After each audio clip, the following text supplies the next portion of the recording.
ఒకప్పుడు పచ్చని లోయలో అన్ని జంతువులు సంతోషంగా జీవించే ఒక ఉల్లాసమైన పొలం ఉండేది. వాటిలో క్రిస్పీ ప్రపంచంలోనే అత్యంత రుచికరమైన భోజనం కావాలని కలలు కన్న ధైర్యవంతుడైన చిన్న కోడి ఒకరోజు క్రిస్పీ ప్రపంచ ప్రఖ్యాత వేయించిన చికెన్ కు ప్రసిద్ధి చెందిన KFC గురించి రైతు మాట్లాడటం విన్నాడు.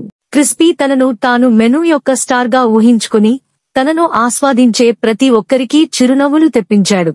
తన కలను అనుసరించాలని నిశ్చయించుకున్న క్రిస్పీ పొలం నుండి బయలుదేరి నీ కనుగొనాలని నిర్ణయించుకున్నాడు. తన హృదయంలో ధైర్యం మరియు వీపుపై చిన్న బ్యాగ్ తో అతను ఒక ఉత్తేజకరమైన సాహసయాత్రకు బయలుదేరాడు. సుదీర్ఘ ప్రయాణం తర్వాత క్రిస్పీ చివరకు KFC రెస్టారెంట్ కు చేరుకున్నాడు. నవ్వు, రుచికరమైన వాసనలు మరియు ప్రజలు తమ భోజనాన్ని ఆస్వాదిస్తున్న సందడిగా ఉన్న ప్రదేశాన్ని చూసి అతను ఆశ్చర్యపోయాడు. కానీ లోపల క్రిస్పీ ఆశ్చర్యకరమైన విషయం నేర్చుకున్నాడు. KFC కేవలం చికెన్ గురించి మాత్రమే కాదు, ఇది ఆహారం ద్వారా ప్రజలకు ఆనందాన్ని తీసుకురావడం గురించి. ప్రతి వంటకం జాగ్రత్తగా మరియు ప్రేమతో ఎలా తయారు చేయబడిందో మేనేజర్ వివరించాడు. ప్రజలను సంతోషపెట్టడానికి తాను మెనూలో ఉండనవసరం లేదని క్రిస్పీ నిర్ణయించుకున్నాడు. బదులుగా అతను అధికారిక చిహ్నమయ్యాడు.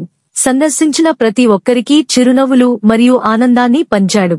ఆ రోజు నుండి క్రిస్పీ ప్రతి చోటా ప్రజలకు ఆనందాన్ని తెచ్చిపెట్టింది. మార్పు తీసుకురావడానికి మీరు మెనూలో ఉండనవసరం లేదని అతను నేర్చుకున్నాడు. మీరు మీ హృదయాన్ని అనుసరించాలి.